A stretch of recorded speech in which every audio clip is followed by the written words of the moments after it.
आज की क्लास में हम लोग सीमेट के एग्जाम में 2019 से लेकर के 2025 तक ज्योमेट्री चैप्टर से जितने भी क्वेश्चंस पूछे गए हैं उसको हम लोग आज डिस्कस करेंगे। तो अभी तक पिछले 7 ईयर्स में आपके एग्जाम में टोटल जो है 13 क्वेश्चंस आए हैं। तो इससे अंदाजा आपको लग सकता है कि ज्योमेट्री चैप्टर काफी इंपॉर्टेंट है आपके सीमेट एग्जाम के लिए। तो 19 से लेकर के 2024 तक 11 क्वेश्चंस पूछे गए थे और 2025 में 2 क्वेश्चंस आए थे ज्योमेट्री से। चलिए हम लोग इसको डिस्कस करते हैं। तो ये वाला जो क्वेश्चन दिख रहा है आपको, ये सीमैट के 2025 के एग्जाम में पूछा गया क्वेश्चन है।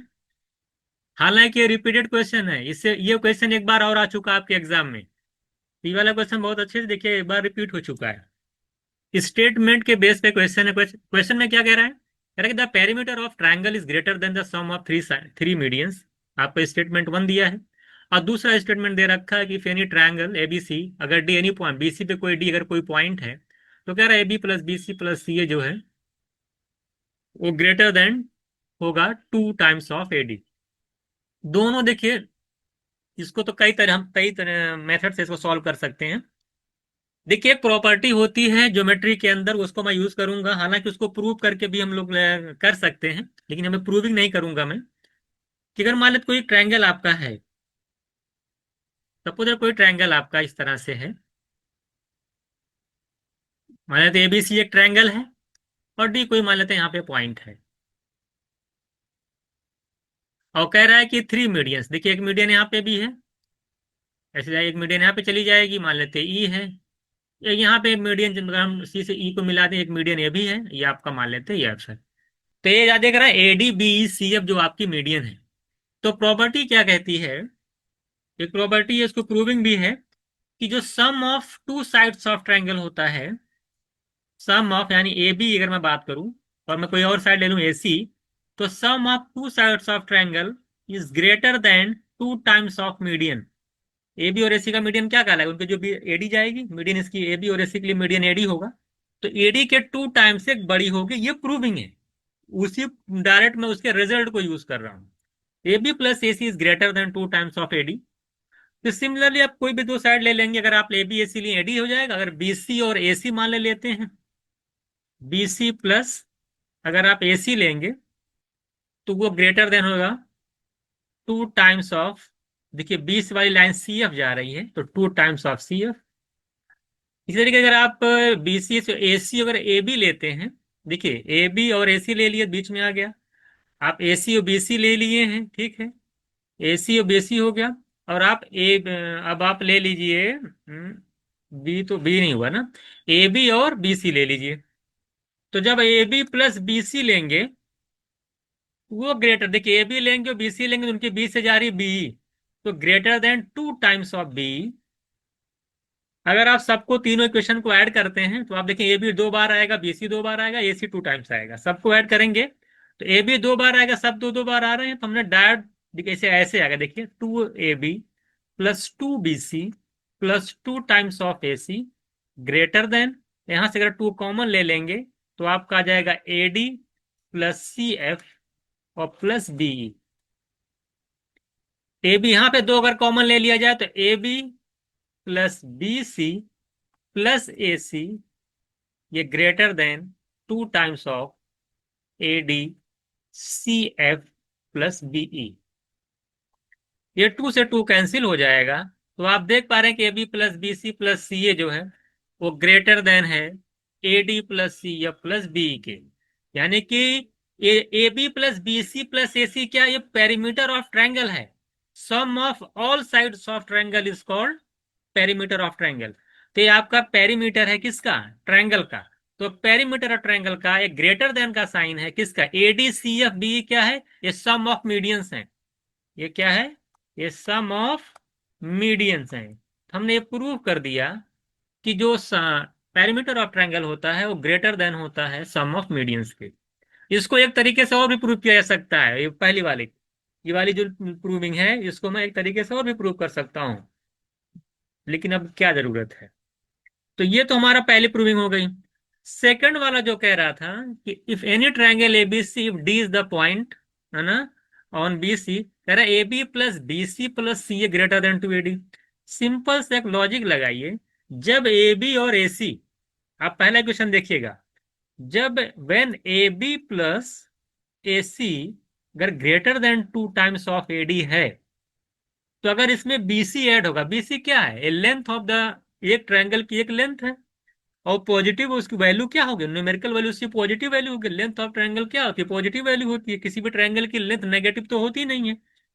तो इसमें जब आप बी सी ऐड कर दोगे, जब A B plus A C ही greater than 2 times of A D है, तो जब ए बी प्लस ए सी में जब बी सी ऐड होगा, तो 200% है कि वो 2 times of greater than A D होगा। जैसे मैं कहूं कि दो नंबर का सम अगर ग्रेटर देन है किसी से, उसमें कोई और आके ऐड हो जाएगा, तो जाहिर सी बात है वो तीनों का सम तो हर हाल में जो है एडी से बड़ा ही होगा। तो ये तो तुरंत कुछ करना ही नहीं था। तो from equation one when A B plus A C is greater than 2 times of A D, तो 100% है कि A B plus A C and B C greater than 2 times of A D, ये तो हो ही जाएगा। यानी कि हमको सिर्फ इतना पता करना था कि कौन सा ऑप्शन सही होगा। तो आप देख पा रहे हैं कि स्टेटमेंट वन भी आपका करेक्ट है और स्टेटमेंट टू भी आपका करेक्ट है। तो यानी कि both statement one and two are correct. तो ऑप्शन कौन सा हो जाएगा आपका, option is right answer. I hope आप अच्छे से क्वेश्चन को समझ गए होंगे। ठीक है, चलिए इसके आगे एक क्वेश्चन और देखते हैं हम लोग। देखिए सिमिलैरिटी ऑफ ट्रायंगल का क्वेश्चन है। इसमें कह रहा है कि एक ट्रायंगल है पी क्यू आर, एक ट्रायंगल कह रहा है आपसे कि पी क्यू आर है इस तरह से। सिमिलैरिटी ऑफ ट्रायंगल मैंने आपको बताया है। कह रहा है ट्रायंगल पी क्यू आर है, कह रहा है point x is on P Q.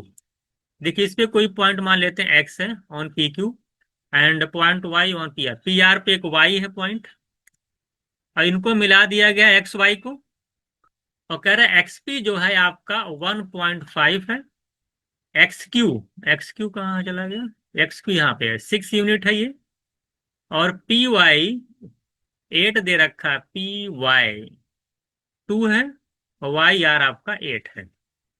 यही आपको दिया है, दो स्टेटमेंट दिया है। पहला दिया Q R equals to 5xy, और कह रहा है कि पी वाई एक्स और पी आर क्यू जो है सिमिलर हैं। अब दोनों स्टेटमेंट को वेरीफाई करना है।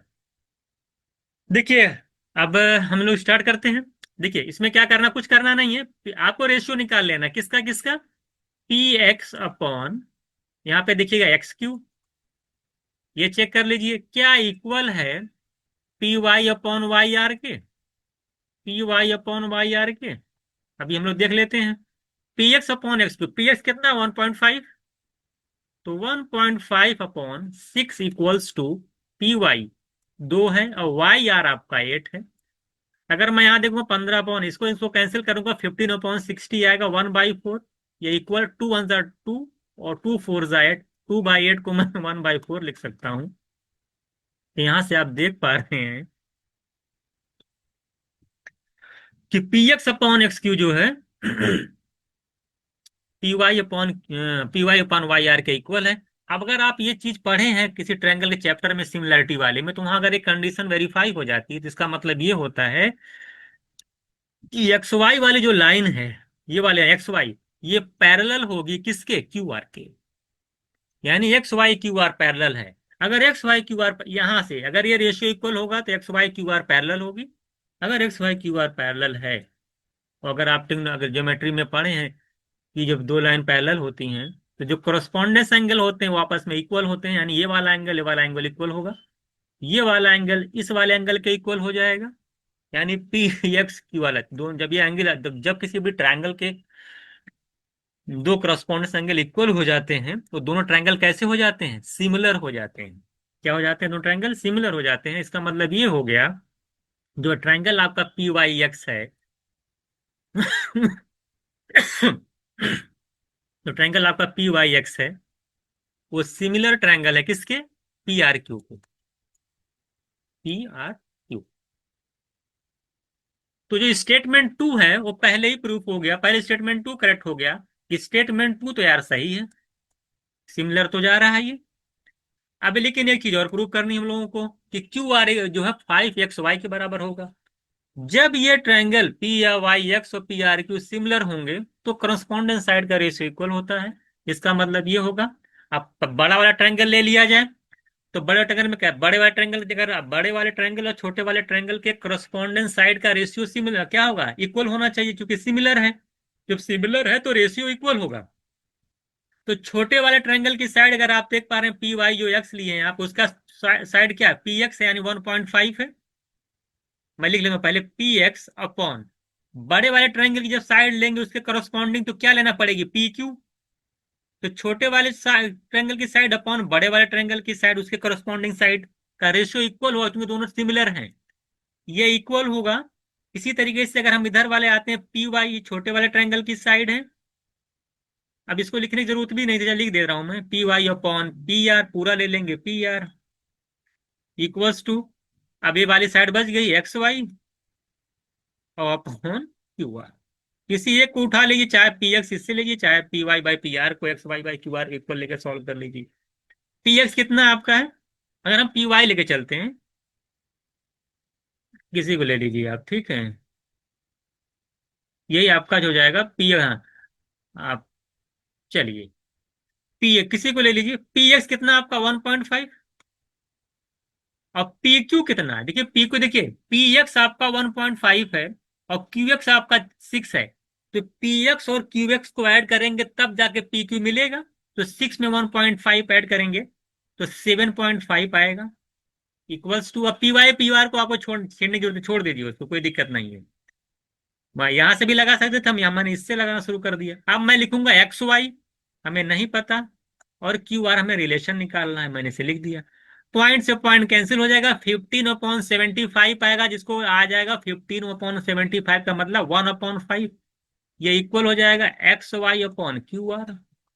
क्रॉस मल्टीप्लाई कर लीजिए तो आप देख पा रहे हैं कि क्यू आर की वैल्यू जो आ जाएगी वो 5XY। इसका मतलब है कि स्टेटमेंट 2 भी आपका करेक्ट है। तो स्टेटमेंट 1 भी आपका जो है सिमिलर ट्रायंगल है, क्लियर बात है, सही है। और स्टेटमेंट 1 जो है Q R equal to 5XY, ये भी करेक्ट है। यानी कि दोनों स्टेटमेंट जो थे वो आपके क्या हैं? सही हैं।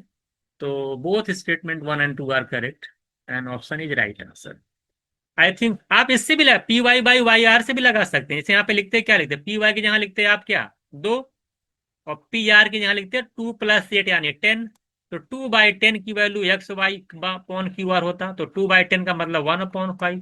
1/5 मतलब X Y by Q R. यहां से क्रॉस मल्टीप्लाई करते तो क्यू आर की वैल्यू 5XY आती। यहां से भी स्टेटमेंट जो है आपका 1 प्रूफ हो जाता। तो किसी, चाहे आप इसको इसको इक्वल करिए, चाहे आप इसको इसको इक्वल करिए, तब दोनों से आंसर आ जाएगा। तो हमने अच्छे से समझा दिया आपको कि सिमिलर वाला भी प्रूव कर दिया, साथ साथ ये वाला भी प्रूव कर दिया। ये देखिएगा, अगर कह रहा है कि टू कॉर्ड्स अगर एक दूसरे को इस तरह से इंटरनली इंटरसेक्ट करती हैं, अगर मान लेते हैं ये एक्स भी है और ये जेड टी है, पी, अगर मान किसी पॉइंट मान ले कर रहे हैं पी पॉइंट पे सपोज दैट, तो आप जानते हैं कि मान ले वाई है, ये भी नहीं था, मान लेते वाई है, ठीक है। अब इसको कर लीजिएगा, ये वाई है। तो आप जानते हैं कि P X into P Y जो रहा है Z P into P T के इक्वल होगा, तो पहला स्टेटमेंट 2 है।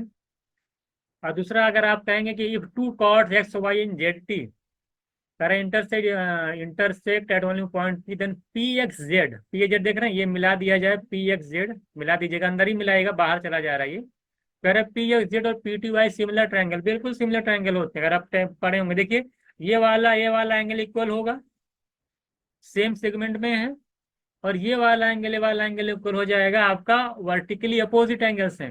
और जब दो ट्रायंगल में यार पी एक्स जेड और पी टी वाई में दो एंगल बराबर हो जाते हैं करस्पॉन्डिंग, तो वो ट्रायंगल क्या हो जाता है? सिमिलर हो जाता है। स्टेटमेंट 2 भी करेक्ट है, स्टेटमेंट 1 भी करेक्ट है, यानी बोथ करेक्ट है। तो मुझे लगता है option A is correct answer, ठीक है। तो सिमिलर आप प्रूव करना जानते हैं, ज्योमेट्री पढ़े हैं तो दो ट्रायंगल सिमिलर तब होते हैं जब दो एंगल आप उनको बराबर कर दीजिए, करस्पॉन्डिंग एंगल। ये देखिए ज्योमेट्री का क्वेश्चन है आपका, कह रहा है कि कोई ट्रायंगल है, मान लेते हैं, कह रहा है that perimeter of triangle is greater than the sum of its 3 median. देखिए ए बी, देखिए एक बार इसको ए बी सी। मीडियन क्या होता है? मीडियन जो होता है किसी भी ट्रायंगल के वर्टेक्स से मिड पॉइंट को ज्वाइन करने वाली लाइन, ये मिड पॉइंट है, ध्यान दीजिएगा। ये आपका क्या होता है? ये आपका होता है मीडियन। ठीक है, ए बी सी डी का देखिए ये हो गया, और निकाल लीजिएगा तो आसानी से निकल जाएगा। ठीक है, मान लेते हैं डी है, ई है, मान लेते हैं एफ है।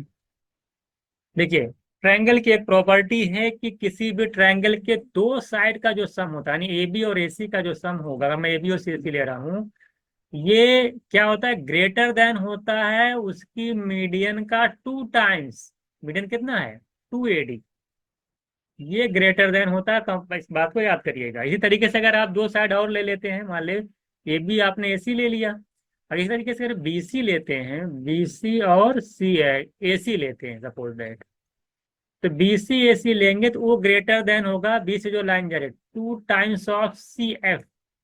इसी तरीके से अगर आप तीसरा ले लेते हैं, मान लेते हैं कौन सा लेंगे, ए बी और प्लस ए वाली लाइन और ए वाली B C, A B plus B C, तो उनके बीच से जा रहा है आपका बी मीडियन, तो 2 टाइम्स ऑफ बी।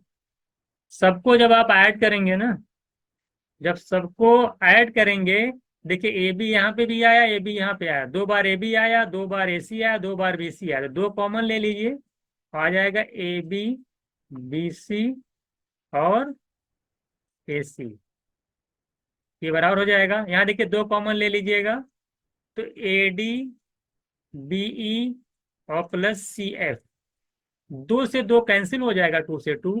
तो देखिए सम ऑफ ट्रायंगल का जो साइड है मीडियन के सम के इक्वल होता है। तो पहला स्टेटमेंट मैंने आपको यहाँ पे प्रूव करके दिखा दिया, करेक्ट है। दूसरा स्टेटमेंट तो वैसे ही प्रूफ हो गया। आप खुद बताइए, जब मान लेते हैं कोई भी दो, मान ले लाइन है, कोई भी दो है, जो मान ले ए बी और बी सी ले लिया जाता है, ठीक है, कोई भी दो लाइन ले रहे हैं, मान ले ए बी और ए सी, कुछ भी ले लीजिए। अगर ए बी और plus A C greater then 2AD है, तो जब ए बी और ए सी के अंदर अगर आप बी सी ऐड कर दे रहे हैं, क्या ऐड कर दे रहे हैं, बी सी, तो बी सी क्या, बी सी एक नंबर है, साइड है ना, और पॉजिटिव नंबर कुछ ना कुछ होगा पॉजिटिव, क्योंकि लाइन कभी नेगेटिव नहीं हो सकती है। लाइन कोई मान 2 सेंटीमीटर की लाइन है कि 1 सेंटीमीटर की लाइन है, इसमें जब कोई चीज ऐड कर देंगे, जब ए बी और ए सी मिलकर के 2AD से बड़ा है, तो इसमें जब बी सी ऐड कर देंगे तो 200% क्या हो गया, वो एडी से बड़ा, 2 टाइम्स ऑफ एडी से बड़ा नहीं होगा, बड़ा ही होगा। मैं कहूँ, मैं आपसे कोई छोटी सी बात पूछूं कि भाई 5 + 2 ग्रेटर देन है 8 से, सब जानते हैं। अब 5 + 2 में अगर मैं कुछ ऐड कर दूं, मान लो 1 ऐड कर दिया, मैं 3 ऐड कर दिया, कुछ भी ऐड कर दिया, ठीक है, तो जाहिर सी बात है उससे क्या हो जाए, सॉरी गलत लिख दिया ना, 5 प्लस मान लेते हैं 4, तो 5 4 + 4 अगर 8 से बड़ा है, तो 5 + 4 में अगर मैं मान लेते 3 ऐड कर दिया, या एक ऐड करूंगा, जो कुछ ऐड करूंगा वो भी 8 से क्या आएगा, बड़ा ही है। जब 9 8 से बड़ा है, तो 9 में कुछ भी ऐड करोगे 8 से बड़ा ही आएगा। यही बात यहाँ पे है, जब ए बी और ए सी का सम 2AD से बड़ा है, तो इसमें कुछ और ऐड कर देंगे तो जाहिर सी बात है 2AD से बड़ा ही आएगा। तो स्टेटमेंट दोनों करेक्ट हैं, तो बोथ स्टेटमेंट करेक्ट हो जाएगा। कह रहा था फॉलोइंग डायग्राम, तेरा शेडेड रीजन का एरिया बताना है। ये कंडीशन दे रखा है, if the shaded area is 1/2 the area of triangle ABC. आप जानते हैं कि कोई भी अगर जो, अगर मान ले कोई लाइन यहाँ पे मिल रही है, तो जो भी ट्रायंगल बन रहा है, अगर कोई कहे ये ट्रायंगल का एरिया पूरे का हाफ है, इसका मतलब ये है कि ये मिड पॉइंट है। ये क्या है, मिड पॉइंट, यानी ये मीडियन है। अगर ये पूरा ट्रायंगल का एरिया का ये वाला शेडेड वाला हाफ है, इसका मतलब ये डी क्या है, मिड पॉइंट है, और डी मिड पॉइंट होगा, इसका मतलब ये है कि जेड भी किसके इक्वल होगा, वाई के इक्वल होगा। सबसे पहले दिमाग में ये बात रखनी चाहिए। बात समझ में आई कि नहीं, यानी ये मिड पॉइंट है, तो हो तो गया क्वेश्चन। अब आपको क्या निकालना है, एक रिलेशन निकालना है। आप हमको ये बताइए, अगर मैं बड़ा वाला ट्रायंगल एबीसी लेता हूँ, अगर मैं एबीसी ट्रायंगल लेता हूँ, तो आप ये जानते हैं कि जो हाइपोटेन्यूज का स्क्वायर होता है वो परपेंडिकुलर और बेस के स्क्वायर के सम के इक्वल होता है। इसका हाइपोटेन्यूज कितना, डब्ल्यू, तो डब्ल्यू का स्क्वायर हो जाएगा, बेस है आपका x², और परपेंडिकुलर देखिए ये भी y है, ये भी y है, तो y + y कितना हो जाएगा, 2y, और 2y का होल स्क्वायर करिए, कितना आ जाएगा, 4y²। एक चीज आप और जानते हैं, अगर मैं शेडेड वाला एरिया ले लूँ, ये वाला, यहां से आप जान रहे हैं कि जो AD का स्क्वायर है वो किसके इक्वल है, वो X square plus Y square है। तो एक्स स्क्वायर क्या देख रहे हैं आप, एक्स स्क्वायर देख रहे हैं आप कितना, आप देखिए यहाँ से AD स्क्वायर क्या है, X square plus Y square है। तो अगर यहाँ से एक्स स्क्वायर निकालते हैं तो क्या आता है, एक्स स्क्वायर अगर यहाँ से निकालते हैं तो आता है AD square minus Y square, क्योंकि आपको AD निकालना है, क्या निकालना है, AD। तो यानी एक्स स्क्वायर की जगह मैं क्या लिख सकता हूँ, AD square minus Y square, ये 4y स्क्वायर पहले से है, तो ये हो जाएगा AD square minus plus 3y square. ये plus 3y square W square की तरफ जाएगा तो क्या हो जाएगा, AD स्क्वायर की वैल्यू हो जाएगी उधर जाएगा तो W square minus 3y square. यहाँ से AD निकालेंगे तो स्क्वायर रूट लग जाएगा, W square minus 3y square, यानी C option is right answer. ये भी बहुत इजी क्वेश्चन था। डब्ल्यू स्क्वायर की वैल्यू क्या हो जाएगी, X square plus 4y square. और शेडेड वाले रीजन से आप जानते हैं कि AD स्क्वायर जो हो रहा है X square plus Y square है, तो मैं यहीं पे खास कर लग देता तब भी आ जाता। तो यहाँ पे एक्स स्क्वायर की वैल्यू हो जाएगी, आप देख रहे हैं AD square minus Y square, तो मैं एक्स जहाँ AD square minus Y square रख दिया, तो AD square plus 3y square, उधर डब्ल्यू स्क्वायर था, तो AD स्क्वायर की वैल्यू आसानी से निकल आई, W square minus 3y square, और स्क्वायर रूट लग जाएगा। तो यहाँ पे ये बस यही देखना था कि अगर कोई ट्रायंगल किसी मिड पॉइंट मान कहीं मिल रहा है, अगर पूरा एरिया हाफ हो जा रहा बना हुआ ट्रायंगल का, इसका मतलब वो उसके मीडियन है।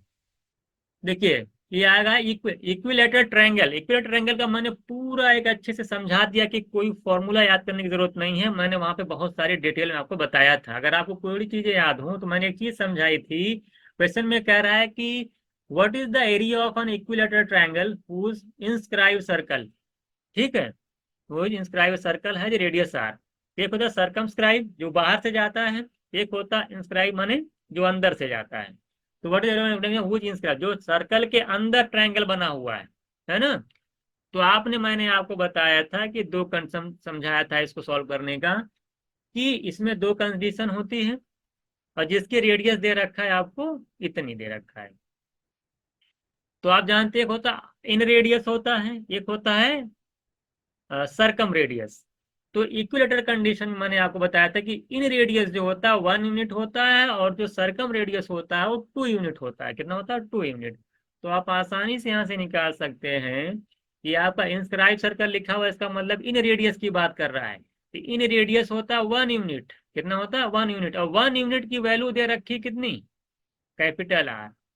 एरिया क्या होता है इक्विलेटरल ट्रायंगल का, अगर आपको याद होगा मैं लिखाया था 3√3 n square, where n equals to क्या होता है 1 यूनिट, है ना, वैल्यू ऑफ 1 यूनिट। n क्या है, 1 यूनिट की वैल्यू है, क्या है, वैल्यू ऑफ 1 यूनिट। ये अगर आपको समझ में आ गया तो क्वेश्चन खत्म हो गया। ये 1 यूनिट होता है इन रेडियस, इन रेडियस की वैल्यू देगा कैपिटल आर, है ना। इंस्क्राइब सर्कल रेडियस आर दे रखा है, इन रेडियस 1 यूनिट, 1 यूनिट की वैल्यू कैपिटल आर। एरिया होता है 3√3 n square, where n equal to unit of 1 unit, length of 1 unit या वैल्यू ऑफ 1 यूनिट। यहाँ पे 1 यूनिट की वैल्यू क्या आई है, आर आई, कितनी आई है, आर। तो आर का स्क्वायर कर दीजिए, पेन फ्री हो जाएगा क्वेश्चन। 3√3 into are square. अगर यहीं से आपसे बहुत कुछ पूछ सकता है, आपसे बोलता है सरकम रेडियस बताइए, अगर यहीं पे आपको इंस्क्राइब की जगह सरकमस्क्राइब दे रखा हो तो फिर कैसे लगाते। मैं तीन चार चीज यहाँ समझा भी दे रहा हूँ। अगर सर्कमस्क्राइब दे रखा होता तो सर्कमस्क्राइब जो होता है वो, सर्कमस्क्राइब क्या होता है, वो 2 यूनिट होता है उसकी रेडियस, यानी 2 यूनिट की वैल्यू मैं यहाँ पे कैपिटल आर लेता, तो यहाँ पे 1 यूनिट निकालना पड़ता r/2। उसके बाद फिर यही फॉर्मूला लग जाता 3√3, 1 यूनिट के लिए r/2 का स्क्वायर करते r²/4 आता। ये आंसर हो जाता अगर सिर्फ यहाँ पे क्या इंस्क्राइब को जहाँ सरकमस्क्राइब दे देता तो आंसर मेरा ये हो जाता। यहाँ से मैं कुछ भी निकाल सकता हूँ, क्या साइड होगी भी निकाल सकता हूँ, मैं मीडियन की लेंथ भी निकाल सकता हूँ। तो बहुत सारी चीजें हैं, एक चीज साथ कई कई चीज आप यहाँ समझ सकते हैं। तो आई होप आपको समझ में आ गया होगा। तो मैं फॉर्मूला से नहीं लगाया हूँ, मैं डायरेक्ट लगा दिया कि 1 यूनिट की वैल्यू आर है, 3√3 into 1 n square, where n की value equals to unit of 1 unit. तो 1 यूनिट आप आर का स्क्वायर करेंगे, डायरेक्ट आंसर आ जाएगा। आपसे कह रहा है कि if a 30 metre ladder is place against a wall such that, देखिए एक वॉल है आपकी इस तरीके से, और ये देखिए आपका इसका बेस हो जाएगा। ये 30 मीटर लैडर देखिए वॉल को टॉप को टच कर रही है इस तरह से। इसकी जो लेंथ है वो 30 मीटर है। ये वॉल हो गई आपकी, मान लेते हैं ए है, ये बी है, सपोज दैट ये सी है। ये देखिए कह रहा है कि इसका जो डिस्टेंस है इसके बेस से यहाँ से पॉइंट से, इन दोनों कह रहा है 1/3 है। 30 का 1/3 निकालेंगे तो 10 आएगा। तो आपसे पूछा था कि बताइए वॉल की लेंथ कितनी होगी। ये आपका देख रहे हैं राइट एंगल ट्रायंगल है, हाइपोटेन्यूज दे रखा है, बेस दे रखा है, परपेंडिकुलर निकालना है। तो आप जानते हो पाइथागोरस थ्योरम, हाइपोटेन्यूज का स्क्वायर करिए 900 आएगा, उसमें से माइनस कर दीजिए बेस के स्क्वायर को 100, इसका स्क्वायर रूट ले लीजिए, 800 अंदर आएगा। और 800 का मतलब होता है 20√2।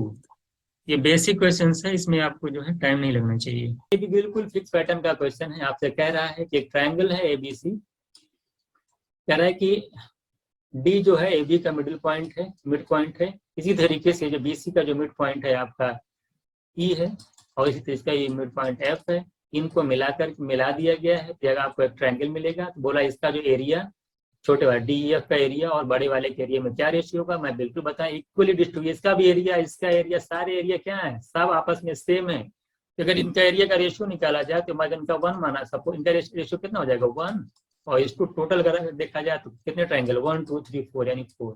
बड़े वाले का अगर 4 है तो इनका 1 है, तो 1:4 इसका रेशियो हो जाएगा। ये फिक्स पैटर्न का क्वेश्चन है, बिल्कुल ईजी है, इसमें आपको डाउट नहीं होना चाहिए।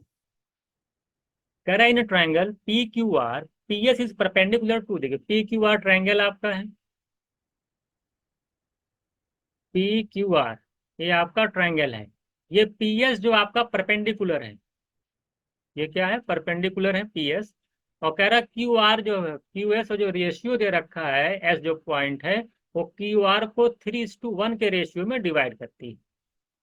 मान लेते हैं ये वाली लेंथ 3x है, ये वाली लेंथ मान लेते हैं कि 1 × s करेंगे 1x है, रेशियो में दे रखा तो एज्यूम करने के लिए कांस्टेंट टर्म से मल्टीप्लाई करना होता है। पी क्यू दे रखा है आपका 21 और पी आर दे रखा है आपका 9। तो यहाँ पे आप देख रहे हैं दो ट्रायंगल बन रहे हैं, पी क्यू एस बन रहा है, पी एस आर बन रहा है। अगर मैं ट्रायंगल पी क्यू एस की बात करूं तो आप देख रहे हैं पाइथागोरस 90 डिग्री है, यहाँ पे पाइथागोरस थ्योरम अगर निकालते हैं तो यहाँ से देख रहे हैं कि पी एस स्क्वायर जो होगा, पी एस स्क्वायर की जो वैल्यू होगी वो क्या होगी, 21 का square hypotenuse square minus base का स्क्वायर यानी 3x का स्क्वायर करूंगा मैं 9x square.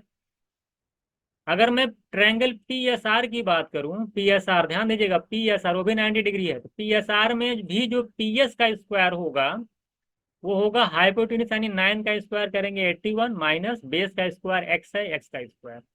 A B P S A B P S, तो अगर लेफ्ट साइड बराबर तो राइट साइड इक्वल कर लीजिए। तो 21 का स्क्वायर करेंगे तो 441 आएगा माइनस 9x स्क्वायर, ये इक्वल होगा 81 माइनस एक्स स्क्वायर, क्योंकि दोनों इक्वल है, ये भी राइट साइड भी इक्वल हो जाएगा, कुछ करने की जरूरत नहीं। देखिए 41 है, 441 81 इधर लेके आएंगे 0, देख लीजिए उधर जाएगा, उधर +9 यानी 8x स्क्वायर की वैल्यू आ जाएगी। 441 में से 81 माइनस कर देंगे 360 आएगा, यहाँ से अगर 8 से डिवाइड करेंगे 45 आएगा, एक्स स्क्वायर की वैल्यू 45, तो एक्स की वैल्यू आ जाएगी 3√5। एक्स पता है तो टोटल लेंथ कितनी है आपकी है 3x + x मिला के 4x है, तो क्यू आर की जो लेंथ हो जाएगी वो 4x है, और x निकालें 3√5। तो बहुत ही आसान क्वेश्चन है, 12√5 आपका आंसर हो जाएगा, यानी D option is right answer. D option क्या हो जाएगा, राइट आंसर हो जाएगा। कह रहा है कि इसमें कौन सी जो है ट्रायंगल की साइड, देखिए ट्रायंगल के इसका रूल होता है कि इसमें टू साइड का सम, अगर ट्रायंगल की साइड ए है बी है सी है, तो दो साइड का जो सम होगा वो तीसरे से ग्रेटर देन आएगा, ये रूल होता है। अब आप हमको ये बताइए क्या पहले ऑप्शन में है, नहीं देखिए पहले ऑप्शन देख रहे हैं 9 7 को ऐड करें 16, 16 17 से ग्रेटर देन नहीं है क्या, 6 10 से ग्रेटर देन नहीं है, 12 देखिए यहाँ इक्वल हो जा रहा है, तो डी ऑप्शन आपका राइट आंसर हो जाएगा। यानी देखिए इसमें 7 5 करेंगे 12 9 से बड़ा ही आएगा, 9 7 ऐड करेंगे 16, 16 5 से ग्रेटर देन है, तो सिर्फ डी ऑप्शन सही, जिसमें टू साइड का कोई भी टू साइड का सम जो है थर्ड वाले साइड से ग्रेटर देन होना चाहिए, वही साइड पॉसिबल है ट्रायंगल की। कह रहा है triangle ABC AD the bisector of angle है। देखिए एंगल बाइसेक्टर थ्योरम मैंने क्लास में कराई थी, मुझे आज भी फिगर मैंने अपने नोट्स अगर जिन्होंने बना रखा होगा मैंने सेंड किया था, मैंने बिल्कुल इस क्वेश्चन को कराया है। अगर कोई लाइन अगर एंगल बाइसेक्टर अगर एडी है, एबीसी ट्रायंगल का अगर एंगल बाइसेक्टर एडी है, तो मैंने वो क्लास में बताया है कि कैसे इसको जो है सॉल्व किया जाता है। ए बी और ए सी का जो रेशियो होता है, एंगल बाइसेक्टर थ्योरम कहती है ए बी और ए सी का जो रेशियो होगा वो किसके इक्वल होगा, बी डी और सी डी के, बी डी और सी डी। आप बताइए सी डी 6 है और बीसी, बीसी माने टोटल, यहां से पूरा टोटल कितना दे रखा है 10, ये है 6, तो ये कितना हो जाएगा 4। तो ए बी निकालना है, ए बी अपॉन ए सी दे रखा है 4.2 इक्वल्स टू बी डी कितना है 4/4 और सी डी है 6, यानी 2 2 जार 2 3 जार 2/3। ए बी की वैल्यू कितनी आ जाएगी, यहाँ से मल्टीप्लाई कर लीजिए, 3 का मल्टीपल आंसर हो जाए कितना, मतलब 3 इंटू 7 का मल्टीपल आंसर हो जाएगा। देखिए क्या रहा 7 का मल्टीपल आंसर मान ये आंसर होना चाहिए, देख लो 3 इंटू ए भी निकालेंगे, देखिए 2 इंटू 4.2 और डिवाइड कर देंगे 3 से, डिवाइड कर लीजिएगा तो आ जाएगा 2.8, ठीक है 2.8 आपका आंसर हो जाएगा। ठीक है 14 1.4 इंटू 2 करेंगे तो 2.8 आपका आंसर हो जाएगा। बहुत ही आसान क्वेश्चन ये भी था आपका। आप जानते हैं एक रेक्टेंगुलर कह रहा है क्लोसेट है, देखिए रेक्टेंगल कोई मान ली इस तरह से रेक्टेंगल आप जानते हैं, उसका डायगोनल दे रखा है 7.5 और उसके दी है आपका जो है शॉर्टेड दे रखा है, मान ले इसकी विड्थ दे रखी है 4.5, 10 और चलिए 4.5, इसकी लेंथ कितनी होगी ये बताना है। आप जानते हैं अगर आपने ट्रिपलेट पढ़ा हुआ है, अगर आपने ट्रिपलेट पढ़ा हुआ है तो आप जानते हैं कि रेक्टेंगल राइट एंगल ट्रायंगल में ये 5 है ना, 3 4 की क्या बनती है, ट्रिपलेट बनता है, 5 3 4 की ट्रिपलेट बनती है।